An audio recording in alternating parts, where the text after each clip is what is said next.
Living a life growing up with the other kind. Like a pencil in a bin filled with pens. They both write, but only one can help correct the mistakes to make things right.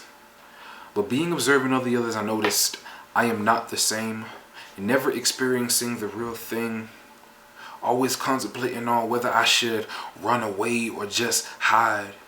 Knowing that I'll never have the ideal lifestyle. You know, the I love you mom, I love you dad type lifestyle. And everything else above it. I mean, it happens, but only one gets the loving. Or maybe it's just my mind feeding on what the world is saying. Saying, Marvin, if you don't have this or if you don't have that, boy, you mean nothing. Nada. Squat.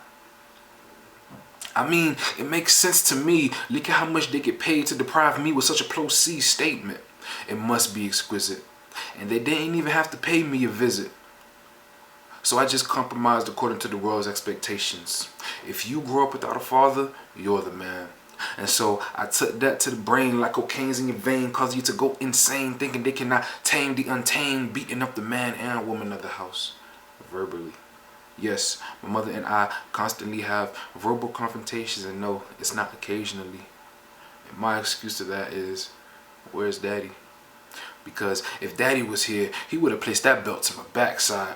Yes, I know there'll be pain, but that belt will make me realize that being a man isn't about raising your voice, but it's about being heard. That it isn't about letting your filthiness build up, but it's about being able to purge. That it isn't about always being right, but it's about embracing the times that you're wrong.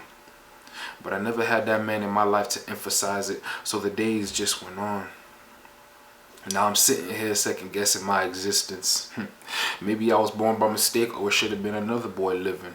I mean, my granddaddy did want my mother to abort me. Maybe if she listened, her life would have been better. Maybe a little different without me. But nah, I can't think that way. Because I found my father, who is a father to the fatherless. And one thing I never failed to ask my father is, why isn't my father in my life like this, or this, or this? And as I seek for an answer, my father says, because I know the plans that I have for you. He knows the plans that he has for me. No more crying over spilled milk. And no one should cry over spilled milk either. And now, when I notice my life is missing something, I just sit down and take a breather from all that running up and down the court and talk to my leader, my spiritual coach who communicates with the inner me. Yes, he guides my spirit to the places I gotta be. And I'm guessing one of those places isn't in the arms of my biological father. Maybe if I was there, reconciliation would not stand in my honor. So I am grateful for the things that I don't have, because it is the don't haves that played a major role in my growth.